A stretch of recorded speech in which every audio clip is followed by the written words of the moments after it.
পৃথিবীর পৃথিবীর সব জায়গায় কিন্তু ইউনিক। ঢাকা যেমন খুবই ইউনিক একটা শহর, তাই না? এত কিছুর পরেও আমরা জাদুর শহর বলি। আমরা যদি কোনো রকম জাজমেন্টের মধ্যে না যে আসলেই পৃথিবীর প্রাকৃতিক জায়গার মধ্যে দেখি, আমি সব কিছুর চেয়ে, এমনকি আমাদের হিমালয়, সাহারা মরুভূমি, মাদাগাস্কার, আফ্রিকার বন, অ্যামাজন, সব কিছুর চেয়ে আমি আগিয়ে রাখবো আমাদের সবারই শুনে আসা যে নামটা, যেটা বাংলাদেশের একদম উল্টো পাশে অতি দুর্গম জায়গা, সে গ্যালাপাগোস দ্বীপপুঞ্জ। গ্যালাপাগোস দ্বীপপুঞ্জ বর্তমানে ইকুয়েডরের অধীনে একটা আর্কিপিলাগো, মূল দেশ থেকে যদিও সেটা 1000 কিলোমিটার দূরে। এবং আমরা সবাই জানি গ্যালাপাগোস মূলত নাম করেছে যে চার্লস ডারউইন, আমাদের প্রাতঃস্মরণীয় বিজ্ঞানী, তার সেই 5 বছরের যে পৃথিবী ভ্রমণের ট্রিপটা ছিল, ওখানে 2 সপ্তাহ ছিলেন এবং দারুণ কিছু আবিষ্কার করেছিলেন। গ্যালাপাগোস আমাদের কাছে বিখ্যাত, ডারউইন গিয়েছিলেন এবং সেইখানকার প্রাণীগুলো নিয়ে গবেষণা করেছিলেন বলে গ্যালাপাগোসে যে প্রাণীগুলো আছে, বিশেষ করে বিশাল সব কচ্ছপ, মেরিন ইগুয়ানা, সাগরের গিরগিটি, অদ্ভুত সব পাখি, যেগুলো পৃথিবীতে আর কোথাও পাওয়া যায় না। এবং আমাদের বন্ধুরা যারা শুনছেন তারা যেন মজা পাবেন, গ্যালাপাগোস কিন্তু পৃথিবীর প্রথম ওয়ার্ল্ড হেরিটেজ সাইট, পৃথিবীর প্রথম ন্যাচারাল ওয়ার্ল্ড হেরিটেজ সাইট বা নিসর্গের সংরক্ষিত জায়গা গ্যালাপাগোস। আপনি যদি বলেন মানুষ আসার আগে পৃথিবী কেমন ছিল, মানুষ ছাড়া পৃথিবী কেমন ছিল 2 লক্ষ বছর আগে, এইরকম জায়গা দেখানো খুব মুশকিল হয়ে যাবে। সেটা আমি আপনাকে সাহারায় বলি বা এই যে কিছুদিন আগে আমরা পাপুয়া দ্বীপ যে ঘুরে আসলাম সেটাই বলি, মানুষ ছাড়া পৃথিবী কেমন ছিল এইটা আসলে বোঝাতে একটু কঠিন। কিন্তু গ্যালাপাগোস আপনি খুব সহজে বুঝতে পারবেন পৃথিবী এমনই ছিল। কেমন?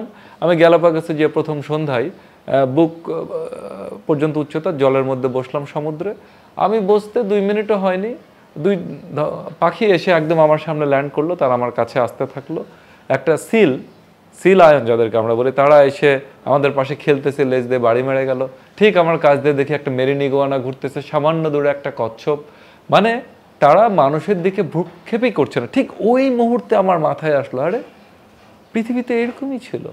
আমরা যে স্বর্গের কথা বলি, ছবি আঁকি, ভিজুয়ালাইজ করার চেষ্টা করি যে সমস্ত প্রাণী মিলেমিশে ওখানেও নেই।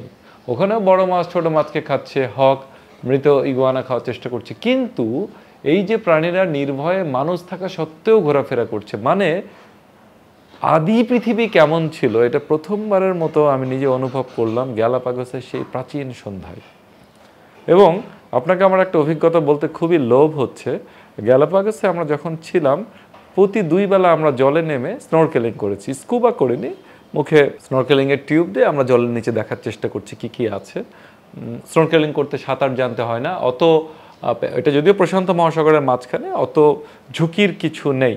ওখানে অবশ্যই হাঙর আছে, কিন্তু হাঙর তো মানুষের জন্য ঝুঁকির কিছু নয়, মানুষই হাঙরের জন্য ঝুঁকিপূর্ণ। যাই হোক, তো আমি নামলাম একবার, আমরা প্রতিদিন নেমেছি 2 বার, তো এক বেলা মনে আছে, নামার পরেই দেখি আমার সামনে বড় বড় পাথরের মধ্যে একটা কালো পাখি পানকৌড়ির মতন ঠিক লম্বা গলা দিয়ে একটা মাছ ধরলো, ওরা খেলো। আমি বলছি বাহ, একটা পানকৌড়ির সাথে সাঁতার কাটছি, দারুণ তো। তখনই আমার মনে হলো, আরে এটা তো দেশে পানকৌড়ি নয়, এটা গ্যালাপাগোসের পানকৌড়ি। পৃথিবীতে প্রায় 36 জাতের পানকৌড়ি আছে, এটা একমাত্র পানকৌড়ি যেটা উঠতে পারে না, যেটা শুধু সাঁতার কাটতে জানে। এটা ইংরেজি নাম ফ্লাইটলেস কর্মোরেন্ট, যেটা শুধু গ্যালাপাগোসে থাকে। ওইটা দেখার জন্য মানুষ পৃথিবীর ওখানে যায়। আমি এটা ভাবতে ভাবতে দেখি পানকৌড়িটা আরেকটা মাছ ধরলো। আমি সাথে সাথে মনের আনন্দে ভুল ইংরেজিতে বলা শুরু করছি সেই জলের মধ্যে, যে হায় হায় আমার সামনে এই পানকৌড়ি এবং মাছ ধরতেছে। বলতে বলতেই আমার বামের কাছে কিছু একটা প্রাণীর মতো জোরে পড়লো, অনেকগুলো বুদবুদ হলো এবং আমি দেখলাম সাদা কালো কিছু একটা খুব দ্রুত পা, ফ্লিপারের মতো পা নেড়ে আমার পাশ দিয়ে চলে যাচ্ছে। মানে মনে হলো পানির মধ্যে দিয়ে একটা সাদা কালো গোলা গেল, অনেক বুদবুদ। আমি বলছি এটা কি কি কি কি ওই সময় আমি আনন্দে আটখানা, কারণ ওটা হচ্ছে গ্যালাপাগোস পেঙ্গুইন। পৃথিবীতে যে 17 প্রজাতির পেঙ্গুইন আছে তার মধ্যে সবচেয়ে দক্ষিণে থাকে গ্যালাপাগোসের পেঙ্গুইন। গ্যালাপাগোস আপনার জানেন ইকুয়েডর, তার মানে বিষুব রেখার আন্ডারে। ওখানকার গরম আমাদের চেয়ে অনেক বেশি। গরমের দেশে পেঙ্গুইন আছে বলে আমরা ভাবতে পারি না, কিন্তু পৃথিবীতে কয়েক জাতের পেঙ্গুইন আছে যারা মরুভূমিতেও থাকে, এবং গ্যালাপাগোসের পেঙ্গুইন থাকে সবচেয়ে গরম, সবচেয়ে দক্ষিণের জায়গায়। সেই পেঙ্গুইন পৃথিবীর আর কোথাও থাকে না, ওইটা দেখতে মানুষ যায় এবং সেটা আমার সাথে সাঁতার কাটতেছে। আমরা যে অ্যান্টার্কটিকা যাব, এখানে তো পেঙ্গুইনের সাথে সাঁতার কাটা সম্ভব হয়তো হবে না, ওইখানে হলো। আমি মনের আনন্দে কি ভাববো এটাও ভাবতে পারতেছে না। ওই সময় দেখি আমার 2-3টা বন্ধু তারা পানির মধ্যে এভাবে তাকিয়ে আছে, ভেসে আছে। কি ব্যাপার দেখি একটা শৈবাল জমে আছে এইরকম একটা পাথরে, একদম গডজিল্লার মতো ছোট্ট সংস্করণ, একটা ডাইনোসরের মতো প্রাণী এইভাবে নখ দিয়ে ওটা ধরে হাম হাম করে ঘাস খাচ্ছে। আমার মনে পড়লো আমি ক্লাস 7-এ যখন পড়ি, আমার হাতে ন্যাশনাল জিওগ্রাফিকের একটা বই এসেছিল পাবলিক লাইব্রেরিতে। বইটা ছিল পৃথিবীর বিভিন্ন দ্বীপ নিয়ে। তাতে প্রথমে ছিল গ্যালাপাগোস, এবং ওইখানে এই প্রাণীরা ছিল। এটার নাম মেরিন ইগুয়ানা। পৃথিবীর আর কোথাও মেরিন ইগুয়ানা নাই। মেরিন ইগুয়ানা উভচর প্রাণী, তারা সমুদ্রে সাঁতার কাটতে পারে। ডারউইন এটা নিয়ে লিখে গেছেন। সেই মেরিন ইগুয়ানা আমার চোখের সামনে, এবং সেটা সে ঘাস খাচ্ছে।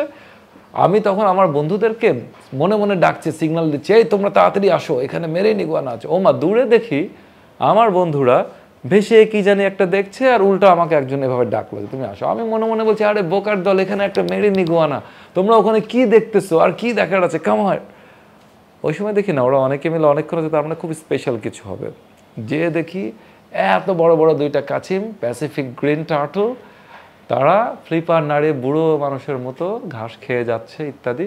তখন আমি কেবল মনে মনে বলছি যে flightless cormorant, Galapagos penguin, marine iguana, Pacific green turtle, জীবনে এর চেয়ে নাটকীয় 5 মিনিট আমার জীবনে কোনোদিন আসেনি, আসতে পারে না। বলতে বলতেই দেখি অন্ধকার, দূরের যে অন্ধকার জায়গাটা সমুদ্রের, ওইখান থেকে বিশাল কিছু একটা আমার দিকে এগিয়ে আসছে। তারপরে দেখি আমাদের ঘিরে বিশাল একটা সি লায়ন, সে ঠিক খেলা শুরু করলো, আমাদেরকে ঘিরে সাঁতার কাটা শুরু করলো। এই মুহূর্তটা আমি কোনো সময় ভুলতে পারি না।